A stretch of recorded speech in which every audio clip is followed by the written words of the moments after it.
Welcome to Global Morning. The death toll from flooding. Most time our politicians just bring in policies too, for sure.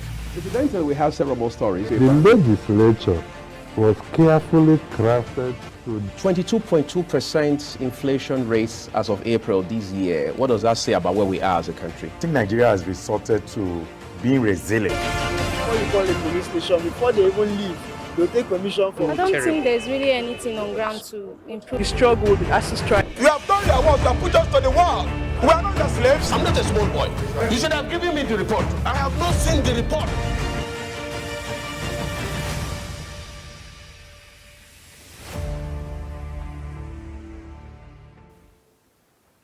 As I put our first discussion on the road, I'm joined by my first guests this morning. Chief Chibunna Ubabuike is a public affairs analyst, he's a politician as well as a chieftain of the ruling All Progressives Congress. It's always a delight to have you on the program. Thank you. Great. So now this conversation comes closer to home for you than several other issues of national interest. Right. So it's a domestic affair. Of course, politicians like yourself would say it's a family affair. Exactly. If actually it came from the party. Yes. So we understand all of what has been happening the whole time, but yesterday it came to a head with the announcement of the suspension of the national chairman of your party. Of course, we understand that seems to have been overtaken by events now because the state executive has lifted that suspension and called it an aberration of the process. In fact, it says those who announced the suspension in the first instance were nothing but imposters. So what has been your thoughts the whole time? When I saw the news yesterday, I knew it cannot come from my party. Okay. Yeah, because the party has organs. The ward does not have the power to suspend the national chairman. Because it's the national chairman? There are hierarchy. Okay. For you to suspend or take a disciplinary action against a member of the party, if it is from, because we have our organs down to the polling unit level, if the ward will only preside over a complaint against a member, either elected or appointed, or another member, that arose from the polling unit. The polling unit will make complaint to the ward. The ward will set up a fact-finding committee. The fact-finding committee will not take action. All what they will do is to investigate the complaint against the member. And report back. And report to the local government, who will not take action. It's interesting. And as it is, when they report to the ward, after the fact-finding committee finishes their work and report, they will not set up a disciplinary committee. So it is a process. That is, when the complaint is made, it's within 7 days. I don't know what I get me. So all what transpired yesterday, was, like you said, it was an aberration because the people, the dramatic... I wasn't the one that said, it was the state executive of your party in Kano that said. Well, like we said, it was an aberration. The dramatic person, we are not members of our party. Did they stop being members of your party on account of this action, or they have never been? Not, because the actual was executives now came out to refute the purported suspension of our national chairman. So the legal advisor who led these announcements, himself supposedly lawyer, and now the gentleman, Mr. Haliru Gwazo, has he ever been a member of your party? If he is actually the legal advisor, he should have known the procedure for disciplinary action against a party member. So the problem is not that he's not a member of the party, but he got off on the wrong foot. I don't think he's a member of my party. If he is, he should be abreast of the constitution of my party and know the disciplinary provisions as encapsulated and is enunciated in Article 21 of our Constitution 2022 as amended. He should be abreast of if he's a member of my party. He should have been abreast of the provisions of the Constitution in Article 21 of my party's Constitution. This makes it very interesting. I'll tell you why. We had a similar case a few years ago, which also involved a one-time national chairman of your party, now a senator, Adason Shomele, representing Edo North Senatorial District. Yeah. He was suspended at ward level, even as a serving national chairman. Yes. So how do we just oppose that and find justice in the middle of it? Like, we are a progressive party. Oh, so that was an aberration then? I am coming. After the incident of our former party national chairman, in 2022, the constitution of my party was amended and ratified at the National Convention. Which was called by the former president. Thank you. It was ratified at the National Convention. So such provision that to make somebody to wake up from the ward and then suspend somebody, it was amended. Such provisions are no longer in the constitution of my party 2022 as amended. I have the copy of the constitution here. In Article 21, that makes provision for disciplinary actions against members, the procedures and processes, and the offenses to be committed that will warrant a disciplinary provision. It does not confer on the ward level to discipline a national chairman of a party or a national executive member of the party. No. Which means the suspension that led to, the action that led to the suspension of Oshomole was an eye-opener for the APC. For everybody, if other parties will follow suit, when they go through the constitution of my party, they should, correct such anomalies. Because we discovered that somebody will just wake up we are in politics, influence somebody to take an action against a perceived enemy. So such things we are taking care of.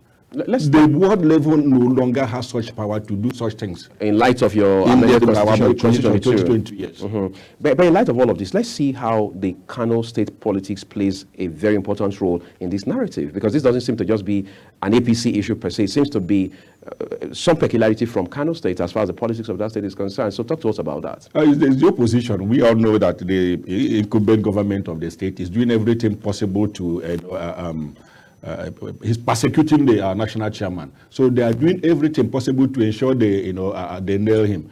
And what is left for them, let us just use it whosoever means to embarrass him so that we will have a few. But they failed woefully. They failed. Kano plays a very important role in the politics and election in the national election of Nigeria because they have the highest number of registered voters. Northwest has 7 states. And if you come to Northwest, Kano has the highest number of registered voters. In Nigeria, Lagos has the highest number of registered voters, Lagos State. But in Northwest, has 7 states, has over 21 million registered voters. And Kano has, the highest number of registered voters in Northwest. It plays a very big role. And when you have, in national politics, you have Kano, you have Lagos, you have Rivers State, and maybe 1 or 2 other states. But you are making serious progress. So, okay, some people are saying, because this conversation is a bit technical and hydra-headed as well. Some people are saying the APC itself, as a national party, as a party that's in power, also made a fundamental mistake by appointing Dr. Abdulahi Ganduje as the national chairman of its, of the party, because the allegation of bribery had already been leveled against him at that time. That's a party that is responsible would have asked him to go clear himself first, clear his name, before being considered for that sort of extremely sensitive position. Don't you think that should have been that should have been prioritized in the first place? An allegation that has not been proved. Even with the video? Excuse me. An allegation, we know what AI does in these days. We know how people use artificial intelligence to manipulate things. I'm not saying he did or he did not do. But you cannot, because of an allegation that has not been proved beyond reasonable doubt, you inflict punishment on somebody. It is when the allegation is proved beyond reasonable doubt, then you can take action.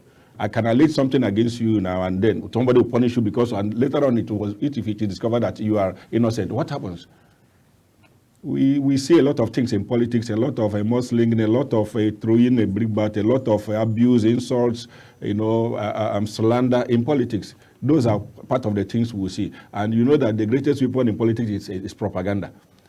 Somebody can allege something against you and begin to propagate it. People take it hook, line, and sinker, and yes, they smear your name. By the end of the day, it will be discovered that you are innocent of this. You are accused or alleged to have committed or done. So you don't punish somebody based on allegation that has not been proven beyond reasonable doubt. It is not proper. How about the argument that the APC has not recovered from the fact that it lost Kano State to the NNPP, a party that hitherto had not won any states in this country? It is not true. Remember, in politics is dynamic. Someone in party A today might be in party B tomorrow. Sure. So never say never. So the APC has recovered from that? Nobody will say we have not recovered. No, we are still strong in party in Kano. And let's watch and see what happens in 2027. Between now and 2027, God spare our lives, we'll see what will happen. People still, people in your party basically still want to blame opposition for all of these issues around your national chairman, Dr. Ganduje. And every time they talk about the opposition, it appears it can only point in one direction, which is the New Nigeria People's Party, NNPP. Why is that the case? That's in Kano, is the NNPP. Yes, in Kano. Yeah, why is that the case? Because, you saw it was a vicious fight. It was a bitter fight. The election was bitterly fought. You saw what has happened. Even immediately the governor won the election, he began demolition of structures and business premises of the Kano State. The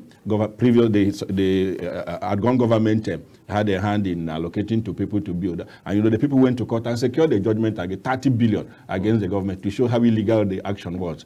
So it has been the Kano politics. In this present dispensation between NNPP and RAP has been a bitter and vicious politics from the side of the NNPP. They are so vicious and bitter against Apata. I don't know why. And they are doing everything possible to embarrass our national chairman, to nail him or whatever. But they will not succeed. It's interesting because, Engineer Rabiu Kwankwaso had been the governor of that state at a point, and your current national chairman of the APC was his deputy, and people say they were like brothers. So at what point did they, as we say in Pidgin Parlance, share Gary? We do not know. I cannot tell you at the point they had disagreement at the quarrel. They have been together.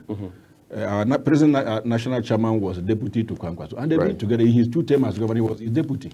So at the point they had disagreement, I do not know, because I do not stay with them, and nobody can say for sure what brought the point of departure. Nobody can say for sure because you were not there.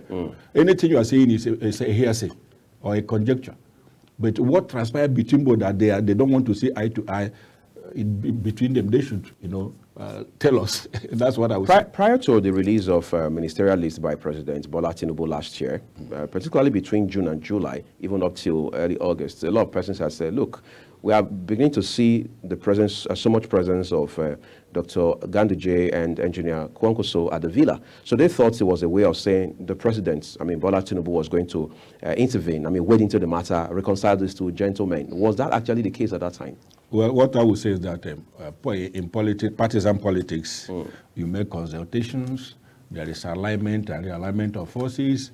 Mr. President being the father of all, and the true Democrat would want, to reach out to everybody. So reaching out to them, having meeting with His Excellency Senator Rabi Musa Kwankwaso and His Excellency Dr. Abdulahi Ganduje, my national chairman, is nothing out of place. He's a father of all, he's the father of the nation, and the true Democrat, and want to see that everybody is carried along. There might not be the only politicians of note that he had discussions with. But do you think those efforts failed? Because people who know the president enough say that he won't want to tolerate bad blood between these 2 gentlemen, that if anything, he would want to come in between, ensure that they got reconciled. You are an insider in the APC. You may not be maybe in the KG cabinet of the president, but do you think, is it your sense that there have been efforts by the president or by the presidency as an entity to reconcile both of them? I should believe so. Mr. President want everybody, to be at peace with each other, irrespective of a political party leaning. He want everybody to be at peace with each other. So he's making, peace overtures, to bring, feuding parties together to reconcile them. That is a welcome development. We understand that the national chairman of the party has a case in court to answer. My name UBA. As far as this case is concerned, these very developments right now. But I'm just curious. At what point can we find resolution to all of these issues, whether politically or otherwise? Because if this fight continues, it's going to be more of a case of when 2 elephants fight. I am not God. I am not in the heart of the people concerned, but I pray that there will be peace, and whosoever is taking this tension should, mellow down, so that we don't overheat the polity. So I pray for peace. I want peace to reign everywhere in every state of the federation. I want my country, Nigeria, to be at peace, at all levels. So when it will happen, I do not know. I am not God. There are people who have spoken to both in your party and in other parties. They say one way to resolve this is if President Bola Tinubu is able to persuade Senator Rabiu Kwankwaso to come to the APC. Do you see any possibility of that from where you stand right now? Well, like I said in my comment shortly, in partisan politics, you never say never. Right. There is always room for alignment and realignment of forces. So there is always room for consultation. Someone in Party A today You might see him in Party B tomorrow, especially the partisan politics we play in Nigeria. So I believe whatever will bring about peace is a welcome development. Yeah, obviously. But then let's look at the ongoing issue now. We understand the state's executive has said, look, you can't suspend this man because you have said, based on your 2022 amended constitution, I mean, there's no provision whatsoever that empowers the executive at the ward level to suspend a national chairman or even any member at that point. I mean, there's a protocol, there's a procedure. Yes, for that, all right? But where is this heading? Because most times we have seen this kind of back and forth. They say, well, it was the ward executive that suspended him, but now the state's executive has upturned it or has lifted the suspension. Does this actually mean there's a closure to this case right now? In the first place, the people that claim to have suspended my national chairman acted, they are impostors. They are not members of our party to start with. Okay. Politicians would always say that. Number two, assuming they're not conceding that they are members of our party, they acted ultra vires. They don't have the power. So you think this has been laid to rest? It has been laid to rest because the constitution is the ground norm of the party. It is the obedience and observance of the provisions of the constitution is sync on to the progress and development of the party. So if you deviate from the provisions of the constitution, on what are you standing? You can't build something on nothing. As it stands today, how would you, quite frankly, given all of the drama prior to the 2023 general election, particularly the governorship election, which of course also held in Kano State, and all of the developments we've seen afterwards, rate the strength of your party, whether in terms of political influence or numerical strength? In Kano 2027, my party is going to win the Kano governorship. That one is what was the basis for that? Is it optimism? You watch and see what will happen. Like I told you, 2027 is politically it is close by, but as we are looking at it, it is still a bit far. I know what my party is doing in terms of mobilization. By 2027, you see my party will spring surprises. People are now calling Kano State Kwankwaso's Kano for reasons best known to them. And you see all of them wearing the Kwankwasia insignia, which is basically the red cap to complement whatever white outfit they are wearing. Isn't that a way of saying Kano has now become, as political parties will say, an NNPP state? It is not. There is one proverb or adage in Igbo language that says, the goat follows the person carrying the palm fronds. And when you carry palm front in the villages, you see goats running after the person. So because NNPP is a government in power, you will see people want to align with them so as to get either patronage or something of that nature. Not that their heart is their bet, just to get something. But their heart might be in other place. But let them say, a semblance of I'm identifying with this party so that I will get patronage. We'll call them, like the former governor of Ekiti State will say, stomach infrastructure, followers of politicians. They are looking for their stomach infrastructure. So let's see what happens in 2027. Kano, I assure you, my party, the All Progressives Congress, is going to take over Kano State come 2027. As it stands right now, of course, God will keep us alive to see what happens in 2027. Some people say we are having that conversation too early because the Northern Elders Forum now is now also saying that they are not impressed with the way President Tinubu is leading the country, and as such, come 2027, they are going to take a different turn altogether. But that's not the conversation. You and I are talking about the Ganduje factor now in terms of Kano politics. We're talking Kwankwaso on the one hand, we're talking Ganduje on the other hand. These are two very influential Nigerians, whether you like it or not. Is that not a problem for us as a country beyond the APC, that every time we talk about issues of national interest, issues that border on the interest of an entire state, a state as metropolitan, as big, as diverse as Kano, we're just talking about two human beings? Isn't that how much we have made fundamental errors in terms of how we have narratives, have conversations around issues of public interest? In Africa, in partisan politics in Africa, you always have political leaders. And political leaders will always have their followers. You have leaders at the polling unit level. Let me use Nigeria as an instance. At the ward level, at the local government level, at the state level, at the senatorial zonal level, at the geopolitical zonal level, and then at the national level. We have leaders. And when you come to a state, take it or leave it, you must have, at times in some states, you have many political heavyweights in the state. And at times, You go to a state, you have about 2 major political heavyweights in a state. In Kano State, we have 2 major political heavyweights in the state. My national chairman, His Excellency Dr. Abdulahi Ganduje, and His Excellency Senator Rabi Musa Kwankwaso. So as they have the 2 political heavyweights in Kano State, they will always have their followers. And for the fact that both of them do not share the same political ideology, so there are bound to be, friction. So let us see what happens. It is not that we have reduced our political, development of politics to individuals. No, it is, what comes with partisan politics, especially in Africa. And we are seeing it play out in Nigeria. It is not out of place. As it stands right now, we have seen the controversies that have trailed your party national chairman even while he was governor, and that has even become a bit more amplified now with the opposition winning the election, the gubernatorial election in Kano State just last year.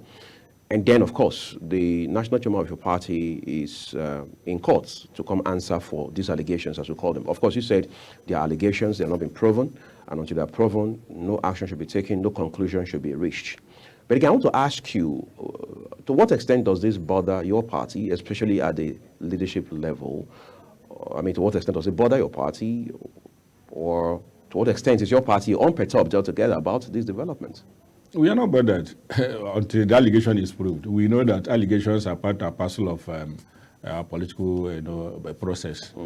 So until the allegation is proved, it doesn't bother us. Let them prove the allegation, and then the party will not know what to do. But the party always makes provision for exigencies. Should there be any need for a vacuum, we don't allow vacuum to be there.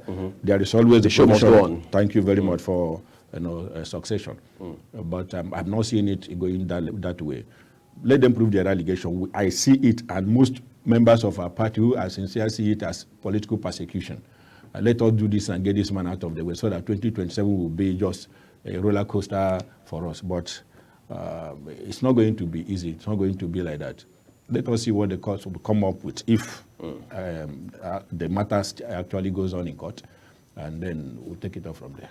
This is very interesting. We understand that people will say, well, in an ideal climb, the national chairman of your party, whether the allegations are proven or otherwise, should have already done the honorable thing by stepping aside. Of course, Nigeria is not accustomed to that practice just yet.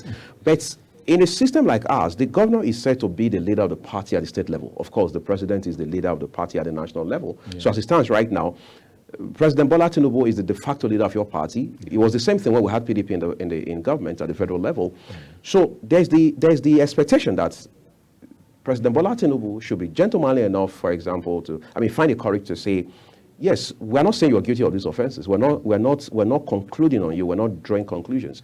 But you see, on the basis of morality, we would advise that you step aside. Do you see that happening, or do you think that should have happened in your conscience?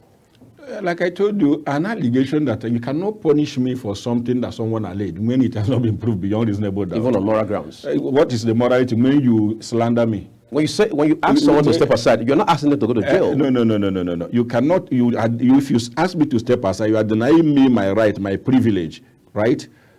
Allow me to go through the process. If they prove me wrong, then you now mete out punishment. But you don't punish me for an offense that I did not commit. It has not been proven that I committed it. It will be inhuman. I'm not going to ask us to go into all of the details, the legal aspects of this discussion, because that will be obviously sub judice, but it's an ongoing development. Kano State on the one hand, then Nigeria at the national level, with your national chairman being at the center of this whole drama, which is now unfolding in our very eyes. I'd like to say a big thank you to you, Chief Chibunna Ubabuike, APC chieftain and political analyst, for coming to help us find sense in these developments on the program this morning. Thank you so much. And we're taking a quick break, everyone. When we return, we're going to just further this discussion, but this time looking at the different subjects altogether. To stay with us.